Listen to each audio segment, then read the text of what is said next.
पत्रकार साथियों, मैं सबसे पहले आज के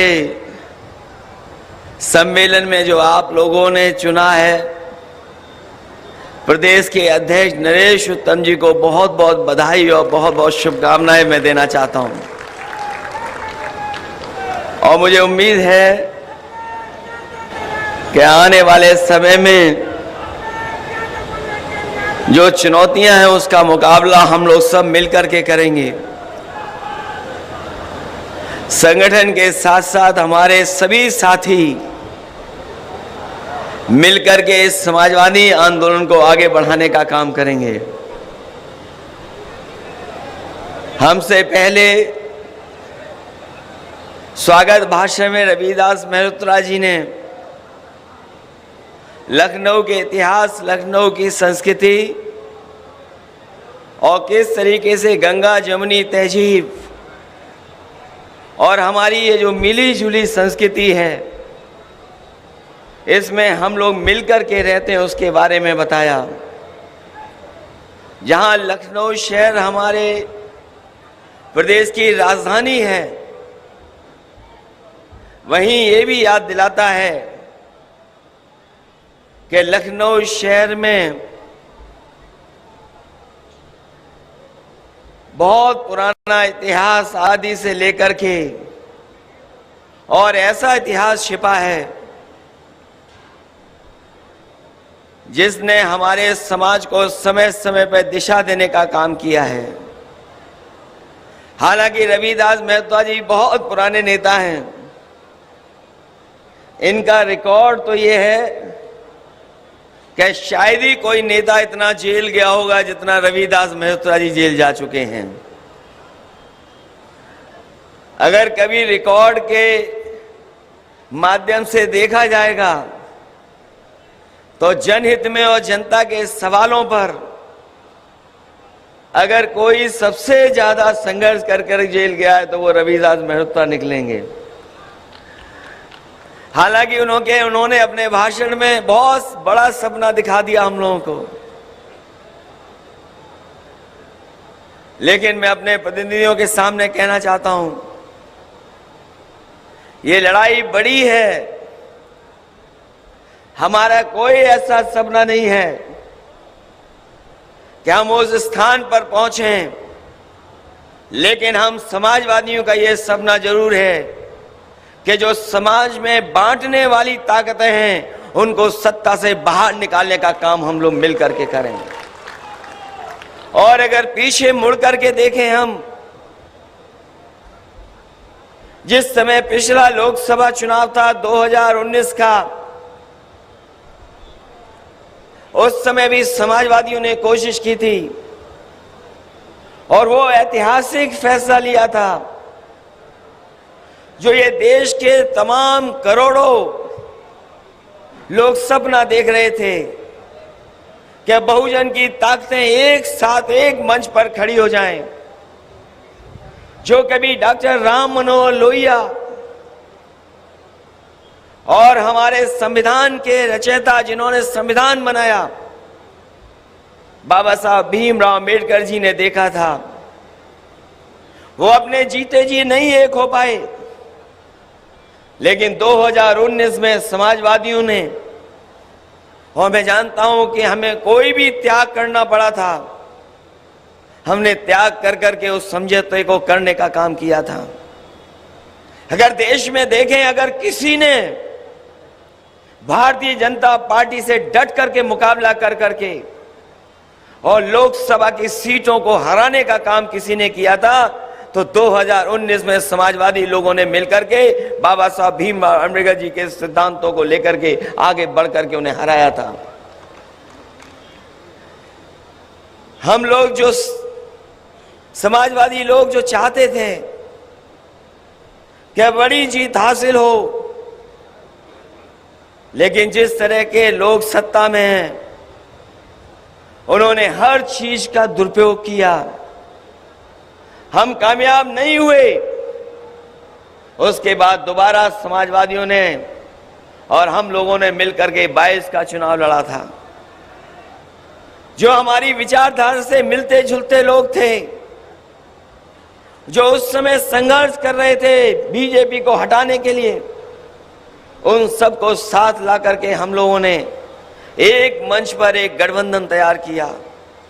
और मुझे खुशी है इस बात की कि 2022 में अभी तक का सबसे ज्यादा वोट प्रतिशत अगर किसी दल को मिला था, और हमारी समाजवादी पार्टी को सबसे ज्यादा वोट के प्रतिशत में हम लोग हासिल किए थे। सीटें बढ़ गई, दोगुनी हो गई, जीत नहीं पाए, लेकिन मैं ये कह सकता हूं आज 19 और 22 के प्रयोग ने और जिस तरीके से हमारे कार्यकर्ता नेताओं ने काम किया,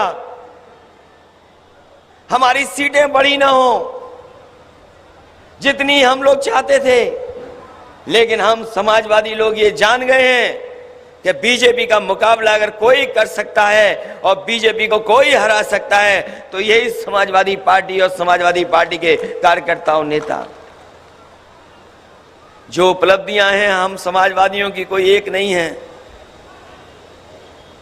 समाजवादियों को जब जब सरकार बनाने का मौका मिला है, जब नेताजी मुख्यमंत्री बने, नेताजी कई बार मौका उन्हें दिया जनता ने, हम लोगों ने जनता के लिए काम किए।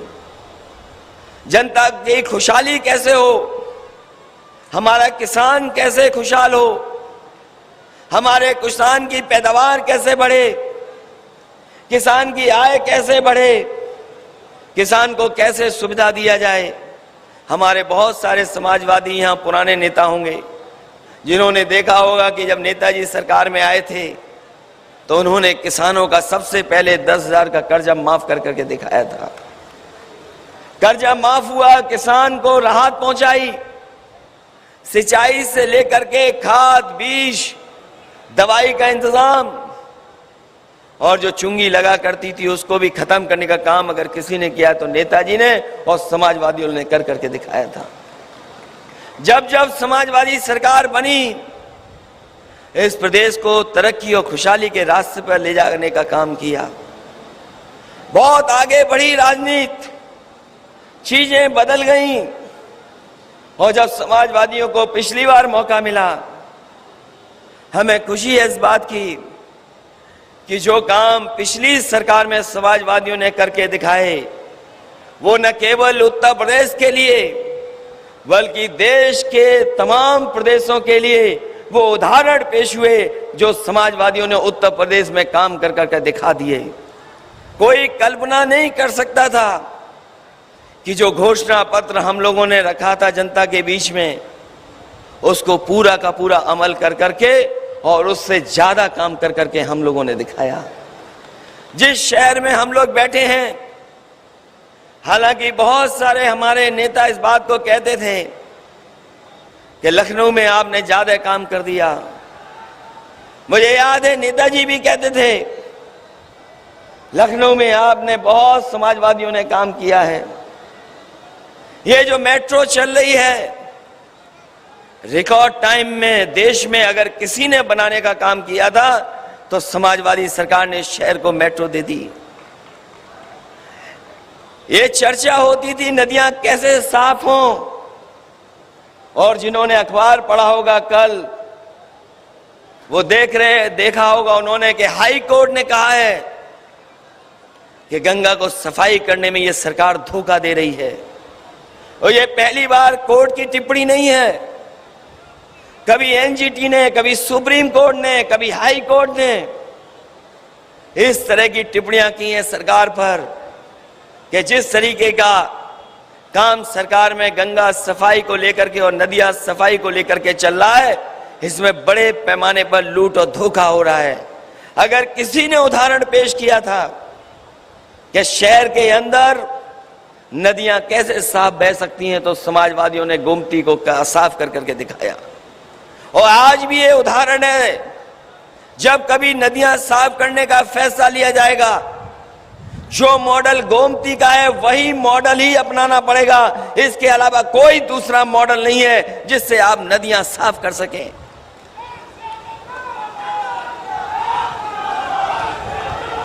इस शहर में जनेश्वर मिश्र जी का भी पार्क है। नेताजी ने लोहिया पार्क बनाया और जिस समय लोहिया पार्क बना उसी के बाद फैसला लिया गया था कि जयप्रकाश जी के नाम पर भी कोई बड़ा स्थान हो यहाँ पर, जिसमें जॉर्ज फर्नांडिस से लेकर के बड़े बड़े नेता आए थे। तब फैसला लिया था, लेकिन जो सरकारें बनी उन्होंने बढ़ने नहीं दिया उस काम को। जब पिछली बार मौका मिला तो वो जयप्रकाश जी के नाम पर जेपीएनआईसी बनाने का काम पूरा किया और आज भी लखनऊ की सबसे ऊंची बिल्डिंग और उस बिल्डिंग पे हेलीकॉप्टर उतारने का अगर कोई इंतजाम किया तो समाजवादियों ने कर करके दिखाया था। इस प्रदेश को कैसे सड़कों के नेटवर्क से जोड़ा जाए, हमारे जिला मुख्यालयों को कैसे चौड़ी सड़कों से जोड़ा जाए, क्योंकि ये बात मानी गई है और अमेरिका के बारे में उदाहरण दिया जाता है कि अमेरिका ने सड़कें बनाई और सड़कों ने अमेरिका को बना दिया। और हम लोग जब जब सड़कों को बनाने के लिए कहते थे तब यही बात कहते थे कि जितनी रफ्तार बढ़ जाएगी, जितनी गति बढ़ जाएगी, उतना ही हमारा विकास और अर्थव्यवस्था बढ़ जाएगी। मुझे खुशी है इस बात की कि नेताजी ने हम लोगों को मौका दिया सरकार चलाने के लिए। देश का सबसे बेहतर एक्सप्रेसवे अगर किसी ने बना करके खड़ा किया तो समाजवादी सरकार में वो बन करके तैयार हुआ। मुझे वो घटना याद है जिस समय मैंने नेताजी को शिलान्यास के लिए बुलाया था। उस समय पूरे के पूरे हमारे प्रेस के लोग मौजूद थे, पूरा कार्यक्रम लाइव था।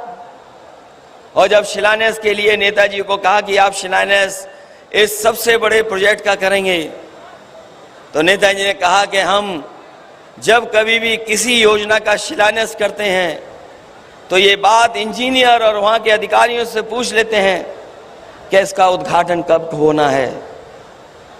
उन्होंने पूछा कि उद्घाटन कब होगा। हम लोगों ने कहा ये 36 महीने में बन करके तैयार हो जाएगा। नेताजी ने हिसाब किताब लगाया और हिसाब किताब लगा करके कहा कि अगर 36 महीने में बनेगा तो हो सकता है सरकार हमारी ना हो, उद्घाटन हम लोग ना कर पाए।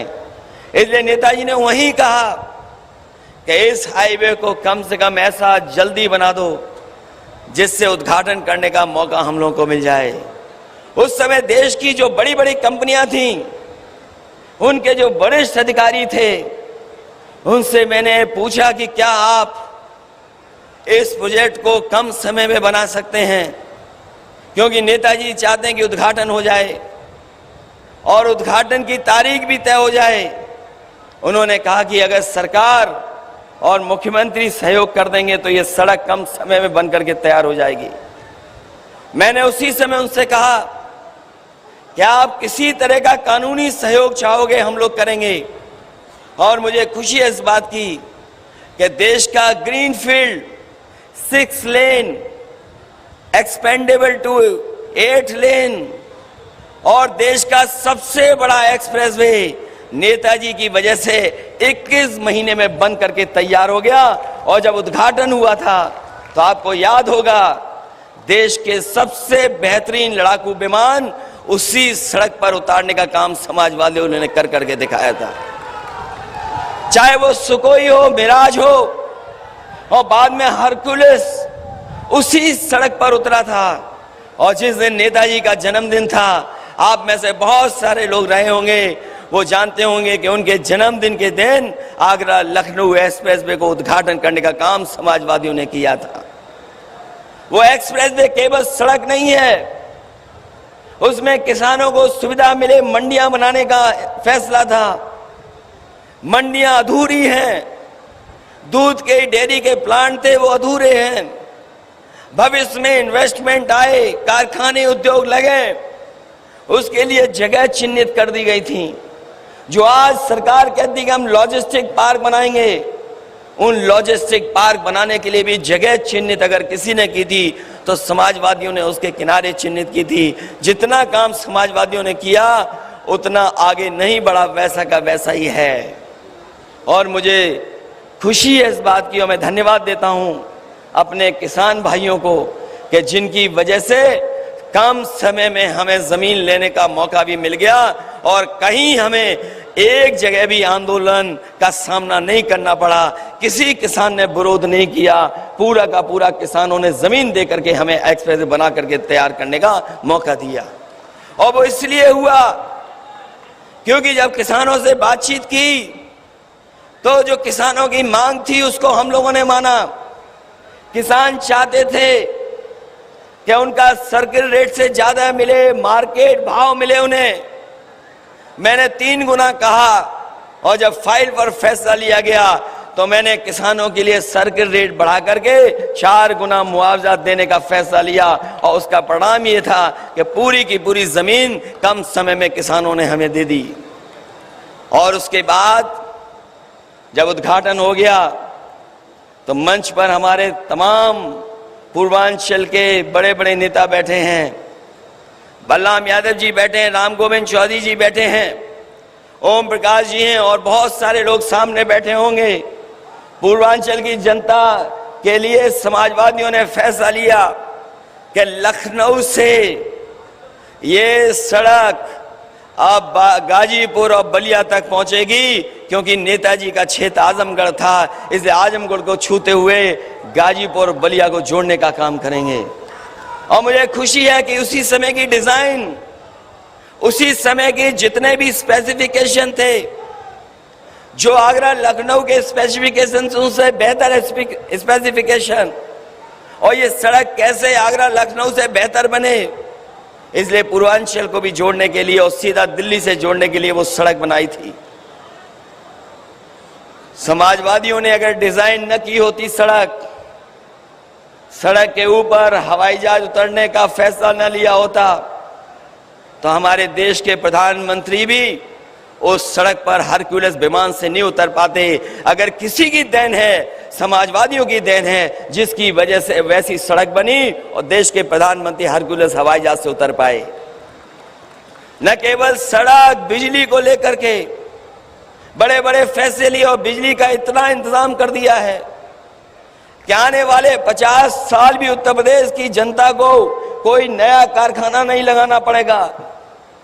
जितना बिजली के कारखाने समाजवादियों ने लगाए वही चल रहे हैं, जो ट्रांसमिशन लाइनें लगाई वही चल रही हैं, जो डिस्ट्रीब्यूशन के फैसले लिए थे बेहतर बनाने के लिए वही है। इस सरकार ने कोई नया काम नहीं किया। और जिस तरीके के स्वास्थ्य में जो फैसले लिए गए थे 108, 102 के, वही एम्बुलेंस चल रही, कोई नई एम्बुलेंस नहीं चल रही है। और जो एम्बुलेंसें चल भी रही हैं, इस सरकार ने बर्बाद करने का काम किया है, पूरी बर्बाद हो गई है वो। स्वास्थ्य सेवाएं ठप, जो जनहित की योजनाएं हैं, आज गरीब को इलाज नहीं मिल पा रहा है। जो अस्पताल बनना शुरू हुए थे वो अस्पतालों में सुविधाएं नहीं है, जिन मशीनों पर जांचें होती है वो जांचों की मशीनें नहीं है। और जो खरीदी गई थी कभी नेताजी के और पुरानी समाजवादी सरकार में, वो सब मशीनें ऑब्सलीट हो गई हैं। वो मशीन ऐसी भी नहीं है जिन पर अच्छी जांच कर करके गरीबों को इलाज करा सकें।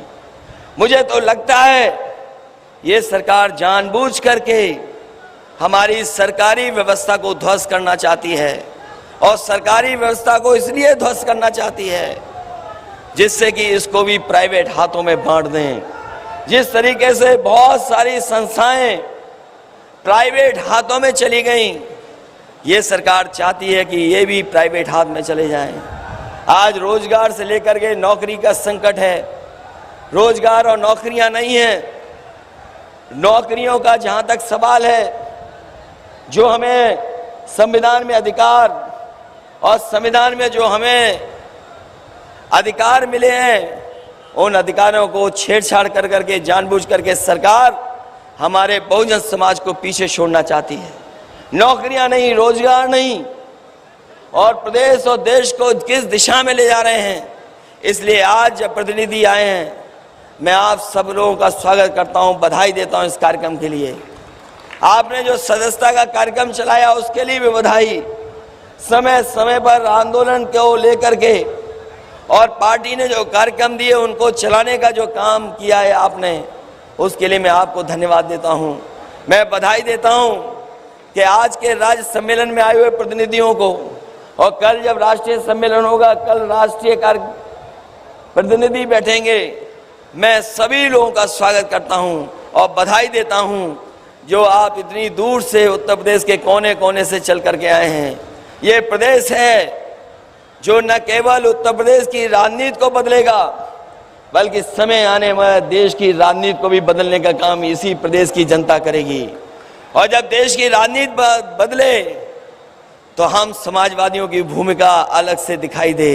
इसलिए आप सबका स्वागत करते हुए, बधाई देते हुए मैं एक बार आपका धन्यवाद देता हूं, इस उम्मीद और इस भरोसे के साथ कि आने वाले समय में जो भाईचारे की बात है, जो एकता की बात है, जो हमारे मिली जुली संस्कृति को ठेस पहुंचाई जा रही है, उसको बचा करके हम प्रदेश को आगे बढ़ाने का काम करेंगे।